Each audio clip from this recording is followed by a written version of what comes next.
Hello friends, എല്ലാവർക്കും Sindhu's world of music ചാനലിൻ്റെ മറ്റൊരു വീഡിയോയിലേക്ക് സ്വാഗതം.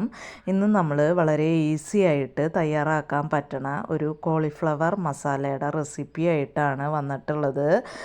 വളരെ ടേസ്റ്റി ആയിട്ടുള്ള ഈ കോളിഫ്ലവർ മസാല എങ്ങനെയാണ് ഉണ്ടാക്കുക എന്ന് നോക്കിയാലോ. അതിനായിട്ട് ഒരു പാനിലേക്ക് ഞാനിവിടെ ഒരു 2 ടേബിൾ സ്പൂൺ വെളിച്ചെണ്ണ ഒഴിച്ചു കൊടുത്തിട്ടുണ്ട്. ഇതിലേക്ക് കുറച്ച് തേങ്ങാക്കൊത്ത് ഇട്ട് കൊടുക്കുന്നുണ്ട്, പിന്നെ ഒരു തണ്ട് കരിവേപ്പില ഇട്ട് കൊടുക്കുന്നുണ്ട്. ഒന്ന് മിക്സ് ചെയ്ത് കൊടുക്കുക. തീ മീഡിയം ഫ്ലെയിമിൽ ആണ് ഇട്ട് കൊടുത്തിട്ടുള്ളത്. ഇനി ഇതിലേക്ക് ഒരു 1/4 ടീസ്പൂൺ ഇഞ്ചി വെളുത്തുള്ളി ചതച്ചത് ഇട്ട് കൊടുക്കുന്നുണ്ട്. നന്നായിട്ടൊന്ന് മിക്സ് ചെയ്ത് കൊടുക്കുക.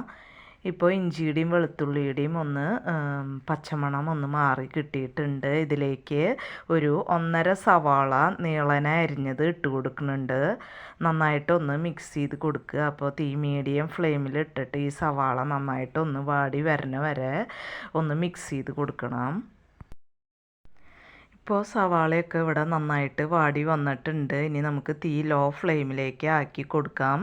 ഇനി ഇതിലേക്ക് ഒരു 1.5 ടീസ്പൂൺ മല്ലിപ്പൊടി ഞാൻ ഇട്ട് കൊടുക്കുന്നുണ്ട്. പിന്നെ 1 ടീസ്പൂൺ മുളക് പൊടി ചേർത്ത് കൊടുക്കുന്നുണ്ട്. പിന്നെ ഇതിലേക്ക് 1/2 ടീസ്പൂൺ കുരുമുളക് പൊടി ഇട്ട് കൊടുത്തിട്ടുണ്ട്. 1/2 ടീസ്പൂൺ ഗരം മസാല പൗഡർ ഇട്ട് കൊടുത്തിട്ടുണ്ട്. പിന്നെ ഇതിലേക്ക് ഒരു 1/4 ടീസ്പൂൺ മഞ്ഞൾപ്പൊടി ചേർത്ത് കൊടുത്തിട്ടുണ്ട്. പിന്നെ പാകത്തിനുള്ള ഉപ്പ് ചേർത്ത് കൊടുത്തിട്ടുണ്ട്. ഇനി ഇത് നന്നായിട്ട് ഈ മസാലയുടെ പച്ചമണം മാറണ വരയ്ക്ക് നന്നായിട്ട് ഒന്ന് മിക്സ് ചെയ്ത് കൊടുക്കാം. ഇതിലേക്ക് നല്ലൊരു കളറിന് വേണ്ടിയിട്ട് ഞാൻ ഒരു 1/4 ടീസ്പൂൺ കാശ്മീരി ചില്ലി പൗഡർ ഇട്ട് കൊടുക്കുന്നുണ്ട്. നന്നായിട്ട് ഒന്ന് മിക്സ് ചെയ്ത് കൊടുക്കുക. ഇനി പൊടികളുടെ പച്ചമണം ഒന്ന് നന്നായിട്ട് ഒന്ന് മാറി കിട്ടണം. അതുവരയ്ക്ക് നന്നായിട്ടൊന്ന് മിക്സ് ചെയ്ത് കൊടുക്കാം. ഇപ്പോൾ പൊടികളുടെ പച്ചമണമൊക്കെ മാറി കിട്ടിയിട്ടുണ്ട്. ഇതിലേക്ക് ഒരു 2 തക്കാളി അരച്ചത് ഞാൻ ചേർത്ത് കൊടുക്കുന്നുണ്ട്. അപ്പോൾ തക്കാളിയുടെ ഒന്ന് പച്ചമണം മാറണ വരയ്ക്ക് നമുക്കൊന്ന് മിക്സ് ചെയ്ത് കൊടുത്തുകൊണ്ടിരിക്കാം. ഇപ്പോൾ തക്കാളി ഒരു 3 മിനിറ്റ് തീ മീഡിയം ഫ്ലെയിമിൽ ഇട്ടിട്ട് നന്നായിട്ട് ഒന്ന് വഴട്ടിയെടുത്തിട്ടുണ്ട്. ഇനി ഇതിലേക്ക് ഞാൻ കോളിഫ്ലവർ ചേർത്ത് കൊടുക്കുകയാണ്. അപ്പോൾ ഞാൻ ഈ കോളിഫ്ലവർ ഒരു 15 മിനിറ്റ് തിളപ്പിച്ച വെള്ളത്തിൽ ഉപ്പും മഞ്ഞൾപ്പൊടിയൊക്കെ ഇട്ട് വെച്ചിട്ടുള്ളതാണ്. അത് ഊറ്റിയിട്ടാണ് നമ്മൾ ഇതിലേക്ക് ചേർത്ത് കൊടുത്തിട്ടുള്ളത്. നന്നായിട്ടൊന്ന് മിക്സ് ചെയ്ത് കൊടുക്കുക. അപ്പോൾ ഇനി നമുക്കിത് ഈ മസാലയൊക്കെ ഈ കോളിഫ്ലവറിൽ ഒന്ന് പിടിക്കണ വരയ്ക്ക് ഒരു 3-4 മിനിറ്റ് നമുക്കിത് മൂടി വെച്ചിട്ട് ഒന്ന് മിക്സ് ചെയ്തെടുക്കാം.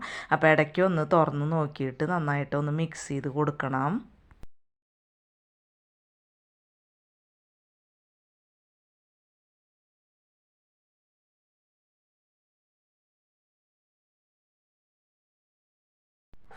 ഇപ്പോൾ ഒരു 3-4 മിനിറ്റ് കോളിഫ്ലവർ ഈ മസാലയിൽ നന്നായിട്ട് മിക്സ് ചെയ്ത് എടുത്തിട്ടുണ്ട്. ഇനി ഇതിലേക്ക് തിളച്ച വെള്ളം ഞാൻ ചേർത്ത് കൊടുക്കുന്നുണ്ട്. അപ്പോൾ ഈ സമയത്ത് തിളച്ച വെള്ളം തന്നെ ചേർത്ത് കൊടുക്കാനായിട്ട് നോക്കുക.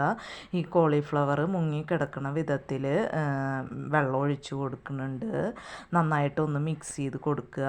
അപ്പോൾ ഇത് കോളിഫ്ലവർ വെന്ത് ഈ ചാറൊന്ന് നന്നായിട്ട് കുറുകി വരണ വരയ്ക്ക് നമുക്കിത് ഒന്ന് വേവിച്ചെടുക്കാം.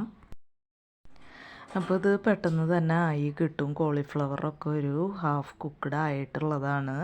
അപ്പോൾ ഇത് പെട്ടെന്ന് തന്നെ ആവും. അപ്പോൾ നമുക്ക് എത്രയാണോ ഗ്രേവി ആവശ്യമുള്ളത് അതിനനുസരിച്ച് നമുക്ക് ഈ ഗ്രേവിയുടെ തിക്നെസ് തീരുമാനിക്കാം.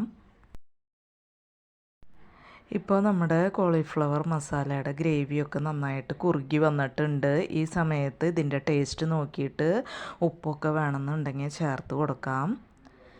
അപ്പം നമ്മുടെ കോളിഫ്ലവർ മസാല ഇവിടെ റെഡി ആയിട്ടുണ്ട്. അപ്പോൾ ഇത്രയേ ഉള്ളൂ ഇന്നത്തെ വീഡിയോ. ഇനി നമുക്ക് മറ്റൊരു വീഡിയോയുമായി കാണാം. അതുവരേക്കും താങ്ക് യു.